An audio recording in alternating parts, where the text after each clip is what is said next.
특별히 이제 우리 회원분들도 계시고 또 이제 무료로 청취하는 분들도 계시겠지만 요즘 시장이 참 어렵게 진행이 됩니다.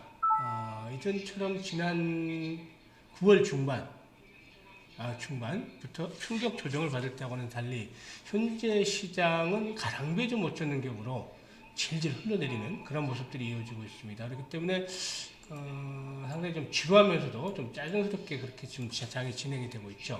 근데 일단 요즘 시장 상당히 좀 지지부진하게 조정 흐름들이 이어지고 있습니다. 그래서 이 투자자들 상당히 좀 고통스러운 그런 상황이 이어지고 있는데 앞으로 장세 과연 어떻게 진행이 될 것인가, 또 현재 시장의 변수들 어떤 것들이 있고 어떤 영향들을 미칠 것인가, 이런 부분들에 대해서 좀 간단하게 짚어보도록 하겠습니다. 오늘 이렇게 방송을 하는 이유는 이 요즘에 좀 그 종목들이 하락을 하고 해서 멘탈적인 측면에서 조금 좀 부담을 느끼시는 분들도 계실 것 같아요.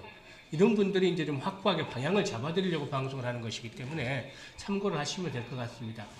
일단 요즘 시장에 올라왔던 가장 요즘 시장이 조정을 받는 가장 근본적인 이유 뭐라고 생각을 하시나요? 현재 시장의 악재, 가장 큰 악재, 이게 뭐라고 생각을 하시나요? 현재 시장의 최대 악재는 그동안 쉬지 않고 상승폭이 컸다, 쉬지 않고 오르면서 상승폭이 컸다는 데 있습니다. 상승폭이 과다했다. 사실상 지난 3월 달에 그 코로나로 해서 충격을 받고 저점을 기록한 이후, 당시에 3월 달에 1440까지 떨어졌죠. 코스피 지수로 보면 이게 2400선까지 올라왔으니까 1000포인트 정도가 올라왔습니다. 1000포인트. 그리고 코스닥의 경우에는 420이었던 것이 900선을 넘어섰으니까 코스닥의 경우는 기본적으로 그냥 간단하게 잡아도 100% 이상 상승을 했죠. 이런 것들이 조정 없이 상승이 진행이 되어 왔기 때문에 가장 큰 현재 시장의 악재로 작용을 하고 있다. 상승폭이 컸다는 점, 이런 부분들이 현재 부담 요인으로 작용을 하고 있다는 점입니다. 그리고 다음으로 이제 코로나19가 좀 어느 정도 진정이 돼야 되는데 유럽을 비롯해서 다시 이제 코로나가 재확산이 되고 있다. 뭐 2차 팬데믹이니 이런 모습들이 나타나고 있죠.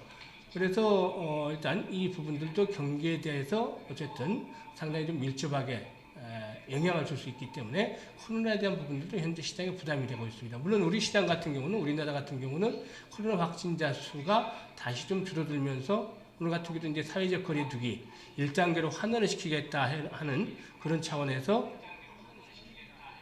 소비 관련주들이 좀 강세를 보이기로 했었는데, 어쨌든 전 세계적으로는 코로나19가 여전히 종식이 되지 않고 재차 확산이 되고 있는 부분들이 부담 요인으로 작용을 하고 있죠. 그리고 또 다른 한 가지, 미국 대선이죠. 미국 대선. 뭐 트럼프가 워낙 좀 돌발적인 성격이라 이전에 그 대선 불복에 대한 그런 그 언급들도 좀 나오기도 했었습니다만, 아무튼 대선을 둘러싸고 불확실성이 작용을 하고 있는데, 이 부분과 관련해서 보게 되면 경기 부양책, 미국의 추가적인 부양책이 대선과 맞물리면서 타결책을 이끌어내지 못하고 현재 조정이 이어지고 있다는 것이죠. 이런 여러 가지 요인들이 어우러지면서 현재 시장에 조정을 받고 있습니다. 근데 가장 큰 문제점은 그동안 쉬지 않고 올라왔기 때문에 어느 정도 쉬는 기간이 필요하다. 이 부분이 핵심이 되겠습니다. 나머지 여타 부분들은 부수적인 변수, 그러니까 울고 싶던 차에 뺨 맞는 격으로 조정이 필요한 시점에서 빌미를 제공을 해주는 것이죠. 간단하게 보면 많이 올랐기 때문에 쉬어야 되는 구간인데, 거기다가 이유를 대자면 코로나도 재차 확산이 되고 있고 미국 대선과 관한 불확실성도 있고 또 미국의 추가적인 부양책이 협상이 타결이 되지 않고 좀 질질 끌고 있다는 점, 이런 여러 가지 요인들이 어우러지고 있어서 이 조정의 빌미를 제공을 하고 있는 것입니다. 그러면 과연 이 조정을 받는 이유는 알겠는데 과연 앞으로 시장은 어떻게 될 것인가, 이 부분에 대해서 살펴볼 필요가 있겠죠. 사실상 올해 시장의 상승을 끌어왔던 주축이 누굽니까? 개인들이죠. 뭐 새로운 신조어도, 동학개미라는 신조어도 탄생을 치기로 했는데, 개인들이 얼마나 매수를 했는지 볼까요? 개인들 아주 엄청난 매수를 하면서, 개인들이 이렇게 그 주식시장을 주도했던 적은 김 대표가 이제 올해로 만 30년째 주식시장에 있습니다만 처음이었던 것 같아요. 아주 대단한 일들을 개인들이 벌였는데, 개인들의 3월 달부터 한번 볼까요? 3월 달부터 과연 얼마만큼 많은 매수를 했는지. 3월 달부터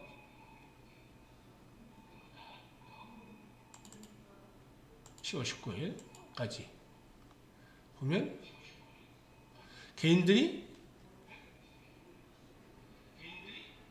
코스피에서 27조, 코스닥에서 12조 가까이 매수를 했죠. 기관과 외국인들이 팔아치운 물량들을 계속해서 개인들이 소화를 하면서 이렇게 상승을 해왔는데 개인들의 주도력이 최근에 약화되고 있다는 점이 좀 문제가 아닌가 이렇게 볼 수가 있겠습니다. 개인들이 보면 한 달 동안, 3개월, 2개월, 1개월로 보면 3개월 동안에 10조, 6조, 그래서 16조 원 동안 16조 원을 매수를 했고 2개월 동안을 보더라도 7조가 4조 매수를 했습니다. 그런데 최근 1개월 동안을 보면 매수 금액이 8천억 정도로 코스피에서 상당히 크게 줄어들고 있죠. 코스닥에서는 그나마 이제 2조 정도 매수를 했었는데 이 전 국면에 비해서 개인들의 매수 강도가 크게 약화가 됐기 때문이다. 개인들이 시장을 주도해왔는데 3월 이후부터 개인들이 시장을 주도해왔는데 개인들의 매수 강도가 약화되고 있기 때문에 최근에 시장이 조정을 받고 있는 것이다 라고 볼 수가 있겠습니다. 수급 측면에서. 그런데 앞으로 그러면 개인들이 시장 개입 강도는 계속해서 약화될 것인가? 이게 문제겠죠. 사실 그 개인들의 시장 매수 여력을 매수 여력을 알 수 있는 척도라고 할 수 있는 고객예탁금 보면 이 고객예탁금도 아주 가파르게 증가를 했습니다. 지난해 이맘때만 하더라도 고객예탁금이 한 25조 원 정도에 불과했던 상황인데 지금은 뭐 한때 60조를 넘어서기도 했다가 최근에 이제 그 공모주들 영향으로 60조를 넘어섰다가 좀 잠시 감소를 했습니다만 현재 수준으로 한 54조 정도 예탁금이 앞에서 언급을 했던 부분, 매수 부분들을 제외하고더라도 역시 예탁금이 크게 증가를 하고 있다. 이거는 사실상 현재 아시다시피 부동산도 계속해서 규제를 하고 있고 금리도 초고금리 상태가 진행이 되고 있기 때문에 마땅한 투자처를 찾지 못하고 있죠. 자금 측면에서 볼 때 이런 것들은 계속해서 증시로 유입될 수 있는 유인책이 될 수밖에 없습니다. 그래서 개인들의 그 예탁금의 증가 추세 이전처럼 가파르게 진행이 되지는 않는다 하더라도 50조 원대 이상에서 유지가 되면서 어느 정도 계속해서 매수 기조가 유지될 수 있는 그런 기반들을 만들어주게 될 거라고 생각을 합니다. 그래서 지금 현재 개인들의 매수 추세가 조금 이전 국면에 비해서 위축이 되고는 있지만 다시 한번 또 매수가 또 강화될 수 있는 계기가 주어진다면 아마 기간 동안으로 봤을 때는 이제 미국 대선 이유가 되지 않겠나 생각을 하는데 개인들의 주도력은 또 다시 한번 좀 살아날 것으로 보여지고 있습니다. 사실 오늘 뭐 할 얘기들은 많은데 일단 그 가장 필요한 거는 시장이 언제 조정이 마무리될 것인가, 지지선은 어디가 될 것인가 이런 부분들에 대해서 이제 간략하게 살펴보도록 하겠습니다. 우선. 보통 그 지지와 저항을 할 때는 여러 가지 방법들이 있습니다만 가장 기본적으로 이용을 하는 것들이 추세와 지지 저항 라인들을 설정을 하면서 이 그 지지선에 대한 부분들을 파악을 하게 됩니다. 지금 보면 오늘 그 코스피의 상으로 보면 61 이동평균선은 소폭이나마 지키려는 모습을 보여줬습니다. 그런데 지난번에도 한번 말씀을 드렸습니다만 61선이 좀 붕괴가 되기도 했고 한번 깨진 자리는 또 쉽게 붕괴될 수도 있다는 측면에서 지지선으로 신뢰도는 좀 떨어지는 61선 지지선으로 신뢰도는 좀 떨어진다고 볼 수가 있겠습니다. 그러면 과연 어느 시점에서 지지가 형성이 될 것인가 를 살펴봐야 되겠는데 일봉보다는 사실상 주봉이라든가 월봉 등 좀 더 큰 흐름들을 보는 것들이 지지선에 대한 것들을 보다 좀 더 명확하게 확인할 수가 있겠죠. 우선 주봉으로 보면 이번에 상승세로 돌아선 이후에 20주 이동평균선, 이제 20주 이동평균선. 이 녹색선이 20주 이동평균선인데 20주 이동평균선을 한 번도 붕괴시키지 않았습니다. 그리고 월봉상으로 볼 때는 이 검정선이죠. 검정선인데 이게 5개월 이동평균선이죠. 5개월 이동평균선인데 이 5개월 이동평균선이 전혀 붕괴되지 않았습니다. 이번에 조정을 받는다 하더라도 보통 그 종목들을 봐도 개별 종목들을 봐도 상승하는 과정에서는 5일선을 붕괴시키지 않고 살짝 테스트하는 경우도 지지를 테스트하는 경우는 있습니다만은 5일선을 지켜가면서 상승 랠리가 이어지는 것들이 일반적이죠. 따라서 일단 이 월봉상으로 볼 때도 이번에 이제 5개월선이 상당히 중요한 지지 라인이 되지 않겠느냐라고 볼 수가 있겠는데 5개월선이 현재 위치하고 있는 자리가 2270선이 됩니다. 2270선. 주봉으로 보면 20주 이동평균선이 포진하고 있는 자리가 2280선 정도가 되겠죠. 그게 이제 전저점 수준하고 거의 맞물리는 자리가 되지 않겠느냐라고 볼 수가 있겠습니다. 전저점. 지난 9월달 저점. 그러면 어떻게 되는지요? 모습들이 박스권 하단, 여전히 박스권 장세라는 것들을 볼 수가 있죠. 박스권 하단에 도달하면 지지 라인들이 한 번쯤 또다시 형성이 되지 않겠느냐. 그래서 지난번 저점 수준에서는 어느 정도 신뢰할 수 있는, 전저점 수준에서는 신뢰할 수 있는 지지선이 아마 형성이 될 수 있는 가능성이 높다라고 보여집니다. 그러면 현재 2340이니까 뭐 꼭 2280을 가지 않는다 하더라도 2300에서 2280선 본다라면 이번 주 중에 지난주와 같은 조정을 받는다라면 이번 주 중에는 어느 정도 조정이 마무리가 될 수도 있겠죠. 상대적으로 이제 하락폭이 좀 컸던 코스닥 지수를 보면 코스닥 지수는 이미 61선이 붕괴되어 있죠. 61선이 붕괴되어 있는데 코스닥 지수의 하락폭이 큰 이유는 앞서 언급을 했었죠. 가장 큰 현재 수준에서 악재는 많이 올랐다라는 점인데 코스닥 지수가 코스피에 비해서 더 많이 올랐죠. 상대적으로. 그러다 보니까 현재 코스닥이 조정폭이 상대적으로 더 크게 나타나고 있는 것이죠. 이 패턴상으로 보면 자칫 잘못하다가는 이 패턴상으로는 이게 무슨 모습이죠? 헤드앤숄더형 또 삼중천정형 정도 이 굴봉을 알리는 시그널로 잘못 받아들일 수도 있습니다. 천정을 치고 이제 하락 기조로 돌아서는 것 아닌가 이런 흐름으로 받아들일 수 있는데 아직까지는 그런 흐름은 아닌 것으로 보고 있습니다. 물론 이제 100%나 저점 대비 너무 가파리가 올라왔기 때문에 어느 정도 조정은 불가피한 상황이죠. 역시 마찬가지로 코스닥 지수의 경우에도 20주 이동평선 바로 하단에 있습니다. 2210선 월봉상으로 봐도 5개월선 바로 하단에 있죠. 815 정도. 조정이 조금 더 이루어질 경우 800선을 일시적으로 하회하는 시점, 전저점 전후가 되겠죠. 그래서 코스닥 지수의 경우에는 800선에서 810선 정도 전후를 해서 이번 주 정도가 어느 정도 되겠죠. 이번 주 정도. 만약에 800선을 하회할 경우에 일시적 현상이 되지 않겠느냐. 자리가 120일 이동평균선이 바로 이제 올라오면서 포진하고 있기 때문에 121선이 붕괴되지 않는 선상에서 지지 라인이 확보가 될 것으로 보여집니다. 그러면 이번 주 중에 이제 변곡점이 아마 나타날 가능성이 높다라고 말씀을 드렸는데 사실 보면 이제 앞서 언급을 했던 그 빌미를 제공했던 요인들, 이 코로나19의 재확산이라는 부분들은 뭐 통제가 사실상 어떻게 보면 쉽지는 않은 상황입니다만은 백신이 나오기까지는 그 외의 변수들, 미국의 대선이라든가 또 미국의 추가적인 부양책이라든가 이런 부분들은 결국에 불확실성이 시간이 흐를수록 해소가 되는 과정으로 접어들 것으로 생각이 됩니다. 어차피 뭐 11월 3일 미국 대선 일정이 지나게 되면 지금 현재 계속해서 좀 지연이 되고 있는 부양책이라도 대선 후에는 타결이 될 가능성이 높을 것이고 또 그 전에 극적인 타결이 일어난다면 우리 시장에도 좀 긍정적으로 작용이 될 수도 있지 않나라고 생각합니다. 그래서 현재 시장을 압박하고 있는 요인들도 결국에는 계속 시간이 지나면서 더욱더 불확실성을 증폭을 시키기보다는 해소되는 과정으로 접어들 수 있다는 점을 감안하셔야 될 것 같습니다. 그래서 현재 시점은 추세적인 하락 기조의 전환이라기보다는 한 번 더 레벨업들을 시도하기 위해서 어느 정도 조정을 거치는 에너지를 축적을 하는 그런 구간으로 보셔야 되는 것들이 타당하다. 왜? 마땅히 투자할 곳이 없기 때문에 시중금리상으로 볼 때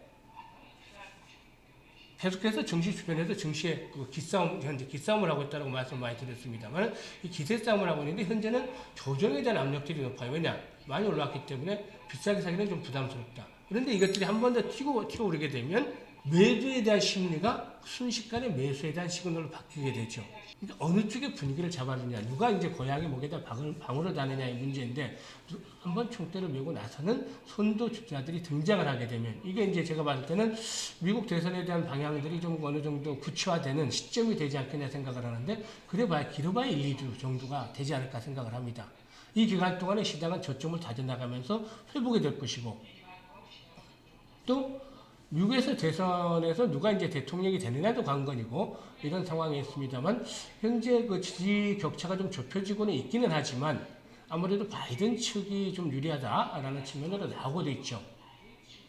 그래서 바이든 측하고 바이든 측의 공약을 보면 거의 친환경 쪽이죠. 친환경 쪽에 공약을 내세우고 있기 때문에 수소차라든가 또 뭐 이런 그 관련주들, 탄소 배출권 관련주라든가 이 그린 뉴딜 쪽, 우리나라 그 정책적인 흐름과 상당히 맞물리고 있습니다만, 이런 부분들도 역시 긍정적이 될 것이고, 같이 이제 공용이 되는 부분들이 있어요. 보면 바이든이나 클린턴이 적극적으로 이제 그 추진하는 쪽에서 5G에 대한 정책들은 서로가 중복이 되는 정책 같아요. 보면 그래서 5G 섹터도 역시 나쁘진 않을 것이고, 그래서 그린 뉴딜, 5G, 그리고 11월 달에는 이제 중국의 그 광군제가 있죠. 광군제.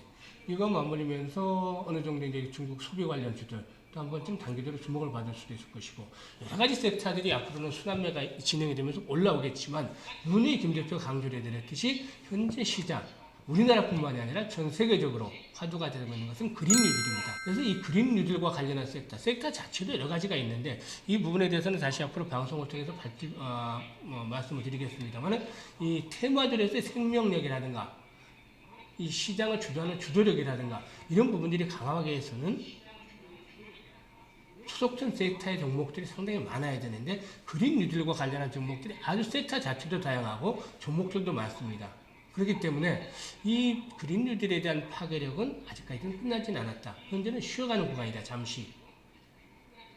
그래서 이 관련주들도 상당히 포트에 좀 담아드리기는 했습니다만, 수익들은 그동안 많이 내렸죠. 요즘에 수익들은 많이 내렸다가 잠시 주춤거리면서 좀 약간 마이너스, 종목별로 마이너스가 되는 구간들도 있는데, 새로 매입을 해서 이 부분도 결국에 지나가면 또다시 수익으로 연결될 겁니다.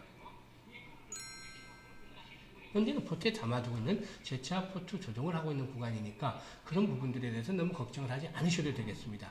어쨌든 시장 전체적으로 본다면 이번 주와 다음 주, 11월 달 빠르면 이번 주, 늦어도 다음 주 정도에는 저점이 완전히 확인이 되고, 11월에는 불확실성들이 상당 부분 해소가 되면서, 또는 해소되기 전에 기대감에 의해서 먼저 이런 부분들이 선반영이 되면서 시장이 상승세로 돌아설 수 있는 구간이 되겠다라고 하겠습니다. 따라서 현재 시점은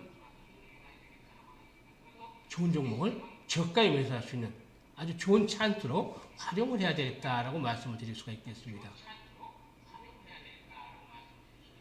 주식시장의 강세장은 비관 속에서 태어나고 낙관 속에서 사라진다는 말이 있죠. 현재는 낙관하는 그런 시장은 아니죠. 물론 저점 대비 많이 올라왔기 때문에 상당히 불안감도 있고 하지만, 시장이 보통 천정을 형성하는, 상투를 형성하는 시점에서는 대부분이 낙관론적인 평면 상태에서 상투가 형성이 되게 됩니다.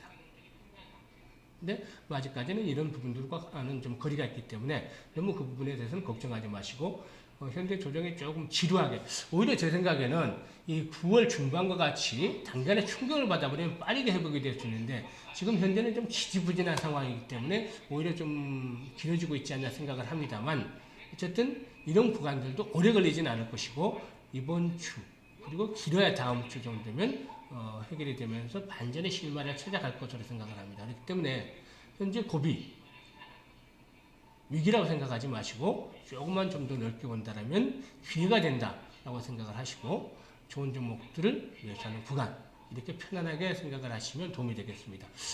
최근에 시장이 좀 흔들려서 조정을 받아서 좀 불안해하시는 분들이 있을까봐 이렇게 이제 말씀을 드렸습니다만, 종목별로는 개별적으로 다시 또 말씀을 드리도록 할 테니까, 전체적인 시장 추가적으로 하락할 자리 많지 않다라는 측면에서, 물론 이제 시장은 예측보다 대응이 중요하기 때문에 돌발적인 악재가 나온다거나 여러 가지 또 흐름들을 변화를 시킬 만한 그런 재료가 나와서 변화가 된다는 모르겠습니다만, 현재 시장 요인들이 큰 모멘텀 자체도 변화가 없다라면 추가적인 조정폭은 제한적일 것이다. 그래서 너무 크게 불안해하지 마시고 앞으로 대응 전략들을 잘 수립을 해서 말씀을 드리도록 할 테니까 리딩대로만 잘 따라오시면 되겠습니다. 오늘 간단하게 브리핑을 좀 마치겠습니다.